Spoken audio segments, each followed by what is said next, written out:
Hi guys, I'm Miranda. I'm 19 years old and I just got direct admission to the most prestigious university in the United States. Please like and subscribe if you like the story.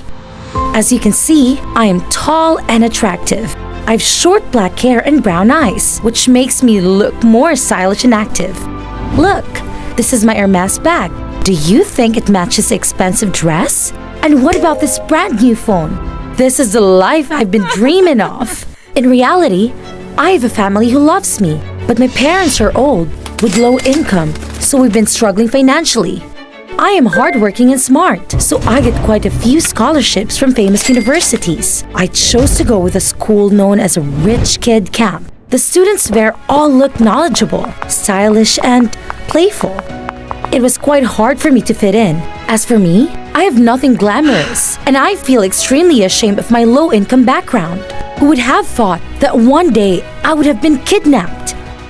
That afternoon, the professor asked me to stay after the lesson to discuss the fellowship project further. By the time most of the students had left, the campus was so empty. I felt someone walking behind me. The man was all in black, which made him even more suspicious. He obviously knew that I was aware of him following me, but still tried to close the gap between us. By the time I got out of the school gate, he was only a step away from me. He pulled me back and said quietly, "Don't be afraid, and sorry for doing this." My mouth was covered by a handkerchief, and I didn't have time to react. I was still conscious enough to know that I was brought in a car, but didn't know anything happened after that. After a few hours, I woke up. It took a bit of time for things to look clearer in front of me. It was high and a strange ceiling. Coming to realize that I had been kidnapped, I immediately stood up and looked around to find something that could help save my life. I jumped out of bed and opened the large curtains to see where I was. Oh my goodness! It was a huge mansion with a beautiful garden full of roses and a swimming pool in the middle of several separate villas. Was I dreaming? The place looked so beautiful and luxurious. The interior seemed very expensive. If I hadn't seen two guards standing at the gate, I might have thought I was on a vacation. Suddenly, I heard a man's voice. "Are you up?" I saw a middle-aged man in a very nice outfit. At that moment, I felt a strange connection to him, as if we had known each other before. I must have seen his face on a TV channel my dad often watched. And just like that, it hit me. He's one of America's billionaires. Why am I here? Did you kidnap me? Did my parents owe you money? The man replied slowly. "Miss Miranda, I'm Harry, the owner of this place. Sorry for taking you here without your permission." As he talked, the man pulled out a stack of files and handed them to me. "What is this?" I asked. "A few days ago, my daughter passed away in an accident. She looks a lot like you. My mom just went through a serious injury and her health hasn't recovered fully. We don't want the bad news to shock her. I brought you here with the hope that you can pretend to be my daughter. Can you help me?" In the folder, there was a photo of a grandmother and granddaughter who just passed away. She indeed looked like me. Even in my wildest dream, I wouldn't ever think that I have a twin who is the daughter of a billionaire. The contract he drafted could bring me a lot of profits. It would last about a half a year, and my duties were to live his daughter's life and stay close to his ill mother. Without any hesitation, I signed the contract. I went back home and told my parents about everything. Unlike me, they didn't think it was a good idea, and then we got into a big fight. I ran away from home and swore that I would not come back until they apologized. I still remember vividly the first time I had a private driver taking me to school. There was also a team of professional assistants who helped me with my makeup and choosing outfits to look like a lady from a wealthy family. Somebody took photos of the moment I got out of the car and posted them on the school's social networks. Everybody commented on my look and kept sharing the post. The interaction increased rapidly in just one day, and it felt so strange to suddenly become famous. Oh my god! She's so beautiful! That's what the life of a rich kid looks like! "That car is the limited edition. Wow! This girl is so lucky! If I got a chance to marry her, I would do anything." Those comments made me super happy. Since that day, I've made a lot of friends. We talked and hung out a lot together. I was taken to the most luxurious restaurants and nightclubs in town. With such fame, of course, I was one to cover all the bills. One day, I was in the living room of the mansion when Harry told me, My mom will be discharged from the hospital tomorrow. I'll have private doctors to take care of her. But remember, your duty as Gree is to stay in the villa with Grandma. Yes, I will do my best not to be suspected by Grandma. That morning, I was led to Grandma's villa. I met her in the garden. I had fully expected that she would be too weak to move around. But to my surprise, she was quite active and strong enough to use her wheelchair by herself. Apart from her pale face, she looked very pretty. Miranda, are you here to visit me? I have seen you in a month. Come here, let me see you. I nervously approached her. She saw me and suddenly cried a lot, to the point that we had to ask a doctor to give her an injection to calm her down. Grandma still ate well, but her mental health was not too positive. We were served tons of delicious dishes every day, made by the top chefs in the region. But if I could be honest with you all, the taste was terrible. I am a picky eater, and my skin is very sensitive. I am allergic to seafood and peanuts. One time, I accidentally ate peanuts and could hardly breathe. My body turned red like a lobster as well. Grandma loved me so much that she requested me to eat more of the food that the real Miranda loved. Every meal was nothing but torture to me. After each time, I would go straight to the bathroom and force myself to throw up everything I had eaten.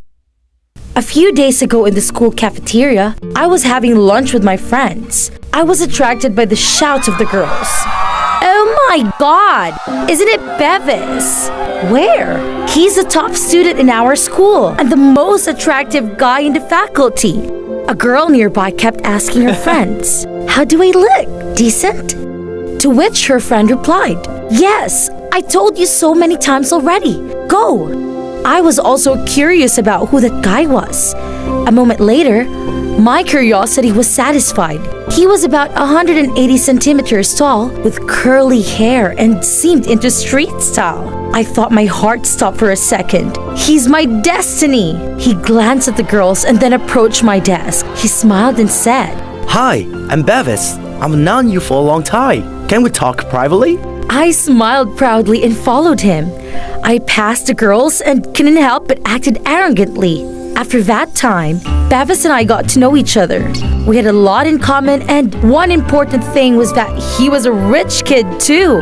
He asked me to meet at his house and we had a first kiss. We agreed to be boyfriend and girlfriend of each other from then on.